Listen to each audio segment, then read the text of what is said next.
아스트라제네카 백신이 혈전증을 일으키는 희귀한 그런 부작용 때문에 접종을 망설이는 분이 많았습니다. 최근 이제 백신 조달이 원활히 되면서 또 그동안에 이제 늦어졌던 접종이 다시 올라가고 있습니다. 최근 파이자 백신에 대한 소아 임상 실험 결과가 상당히 좋게 나와서 소아에 대한 접종률을 올리면은 70% 달성이 무난하지 않을까, 이런 긍정적인 전망을 가지고 있고, 또 얀센 백신이 추가적으로 공급됨에 따라서 저희가 백신의 어떤 공급과 또는 안전성, 이런 부분에 대해서 논의를 좀 하면서 여러분들한테 정확한 말씀을 드려야 될 것 같아서 이 회의를 하게 됐습니다. 그렇지만은 변수는 계속 남아 있습니다. 예를 들어서 백신의 효과가 얼마만큼 지속될 것인지, 그 다음에 베리언트는 어떤 역할을 할 것인지, 이런 것들에 대한 논의도 지속되면서 그동안의 불신을 가지게 된 원인이 뭔지, 이러한 주제를 저희가 다루기로 했습니다. 먼저 코로나 백신의 유효성과 안전성에 대한 최신 지견에 대해서 서울대의대 미생물학 교실의 황웅수 교수님께서 발제를 해주시기로 하겠습니다. 부탁드립니다. 예, 감사합니다. 서울의대 황웅수입니다. 오늘 백신의 유효성과 안전성에 대해서 말씀드리도록 하겠습니다. 오늘 그 대략적인 그 발표 순서는 백신의 개발, 그 다음에 에피커시, 세이프티, 그 다음에 허드 이뮤니티, 그 다음에 요즘 문제가 되는 그 베리언트에 대한 이 백신의 효과들, 이런 순서로 말씀드리도록 하겠습니다. 최근에 그 발생하는 추이가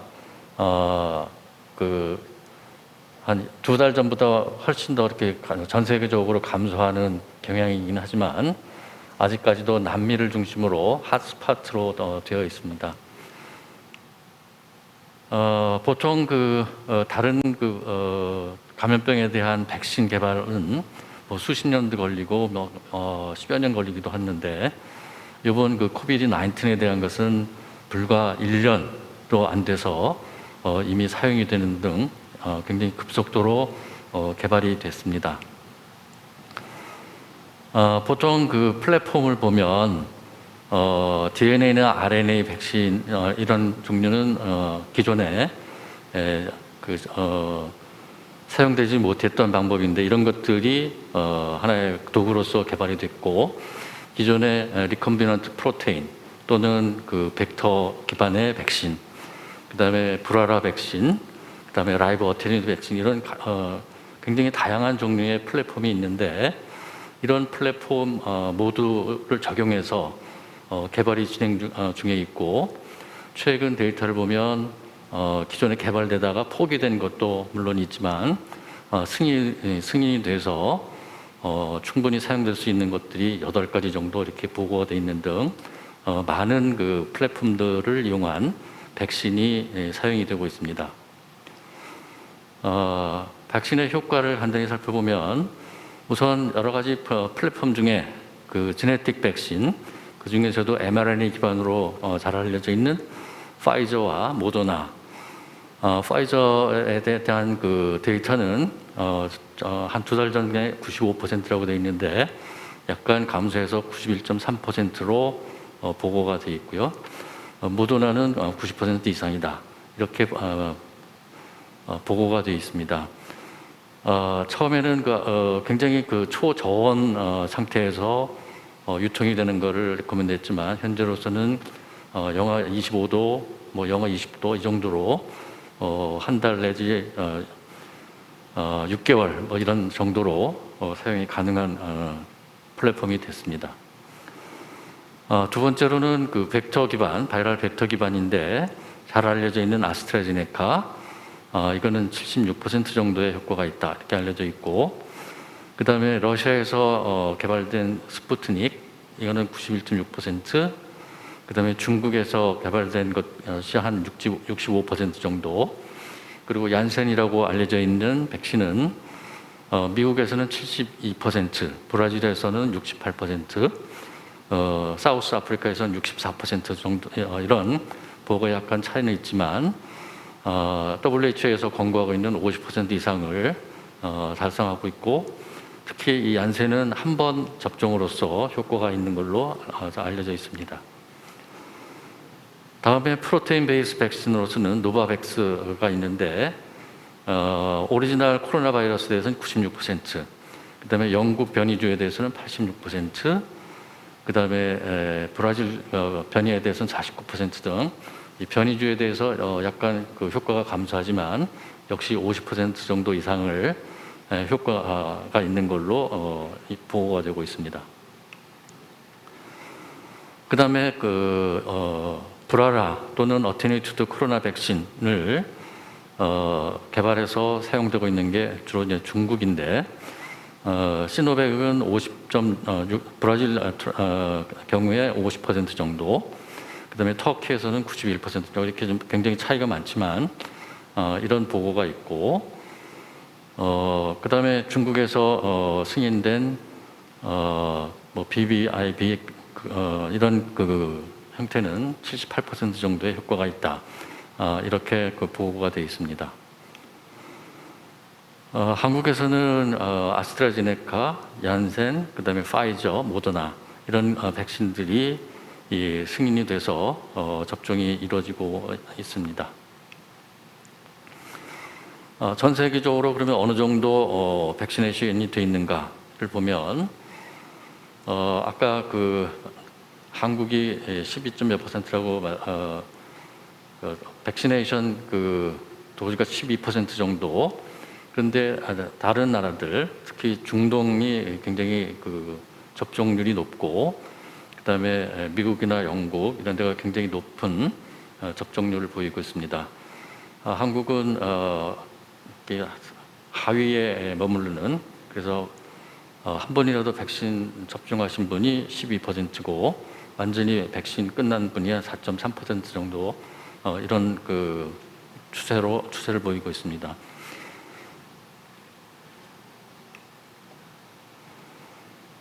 이거는 좀 다른 얘기이긴 하지만 백신을 한 번 접종하더라도 병원에 중증으로 입원하는 율이 감소할 수 있다라는 것이 2021년 2월 달에 란셋의 프리프린트 형태로 제시되어 있듯이 백신을 접종을 받으면 중증으로 가는 이런 율이 훨씬 감소하고 있다. 이런 점에서 백신이 굉장히 중요하다라는 근거를 제시한 그런 데이터가 되겠습니다. 세이프티 면에서 보면 요즘에 이 문제가 굉장히 핫 이슈가 될 텐데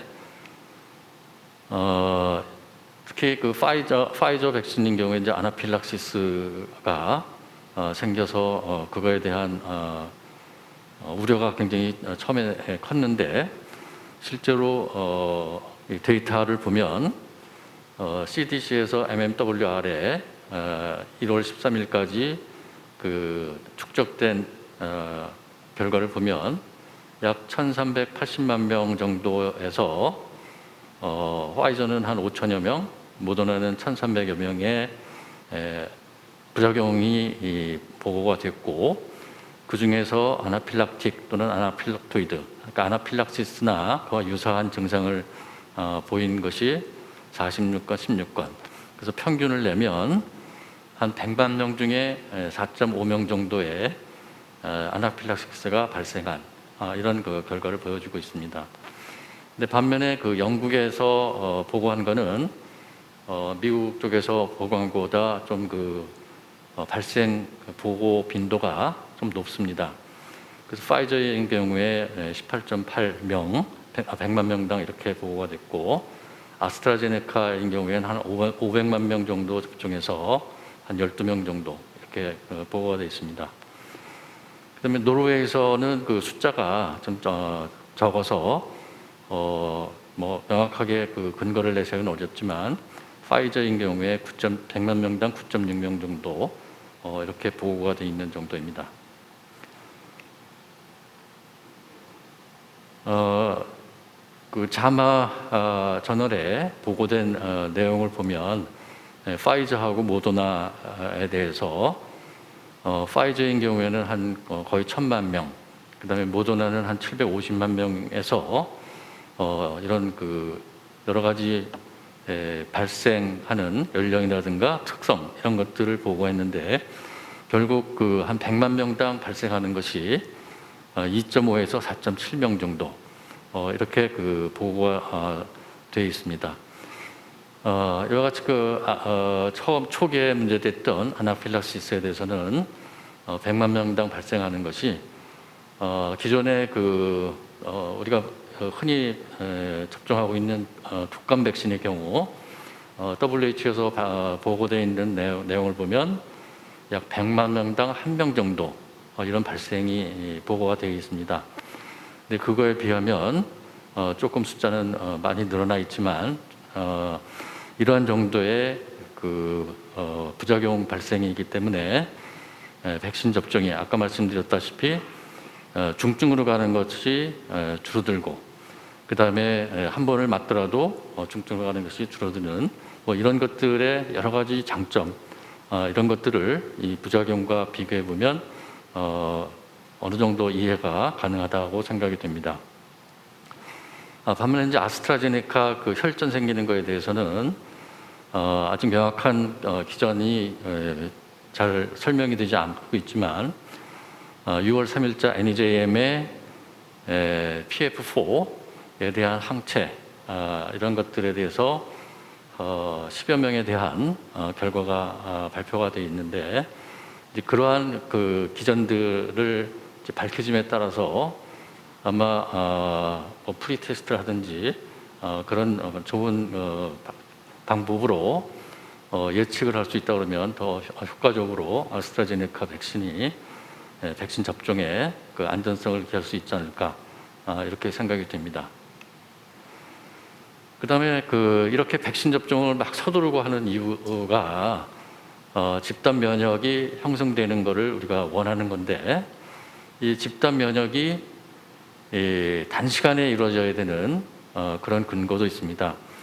보통 기존에 다른 R 값이 확산률이 12에서 18인 홍역인 경우에는 93 내지 94%의 접종이 이루어져야 확산이 안 된다. 이런 보고가 있는데 이번 코로나 바이러스에 대해서는 R 제로 값이 시기와 장소에 따라서 좀 다르고 그래서 한 1.4에서 5.7 이렇게 보고가 되어 있는데 여러 가지를 감안하면 약 70% 정도의 접종이 이루어져야 집단 면역이 형성이 되겠다 하는 것을 제시하고 있습니다.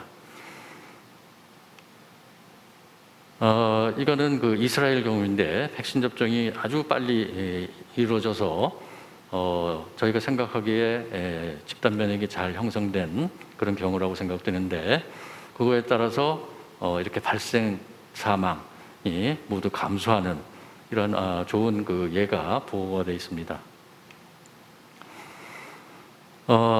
그다음에 이제 큰 문제 중에 하나가 이 코로나 바이러스, RNA 바이러스는 특히 변이가 심한데 이런 코로나 바이러스도 지금 여러 타입의 베리언트가 보고되고 있습니다. 이런 베리언트가 보고되는 것은 이 코로나 바이러스의 구조인데 구조 어디에서도 발생할 수가 있습니다.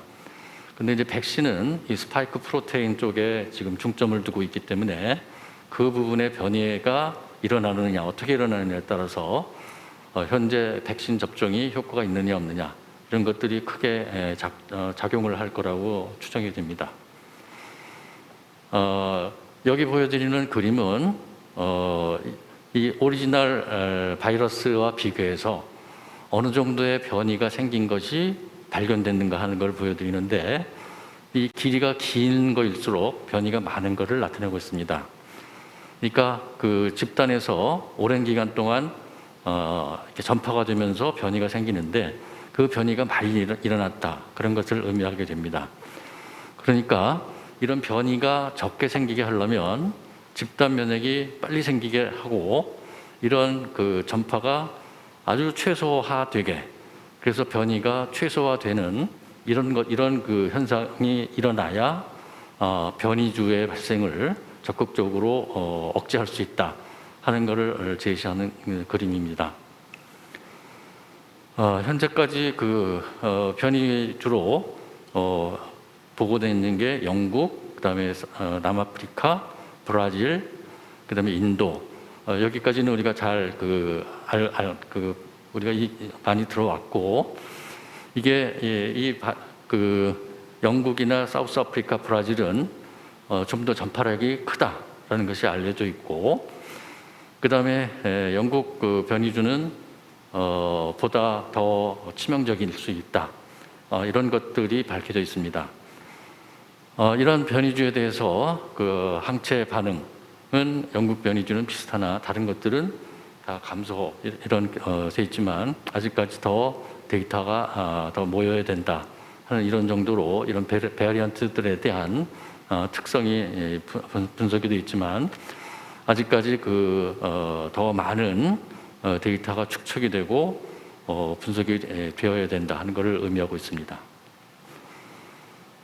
기존에 많이 알려져 있는 파이저나 모더나, 그다음에 얀센, 아스트라제네카, 시노백 이런 백신들의 오리지널 바이러스에 대한 이피커시도 있지만 영국 변이주, 그다음에 사우스아프리카, 브라질, 그다음에 인디아에 대한 내용인데 초록색은 어느 정도 감소하는 경향은 있을 수는 있지만 효과가 있다라는 걸 나타내고 빨간 거는 효과가 거의 없을 수 있다. 이런 것들을 나타내는 표가 되겠습니다. 그래서 이런 변이주들은 이 바이러스가 전파하는 한은 계속 생길 거고 그거에 대한 이 백신에 대한 효과는 감소할 수가 있다라는 것을 제시하고 있습니다.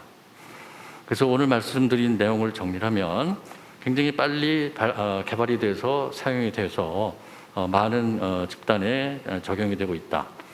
그다음에 WHO에서 제안한 그거보다 더 효과가 좋은 이런 백신들이 개발이 돼서 사용이 되고 있다.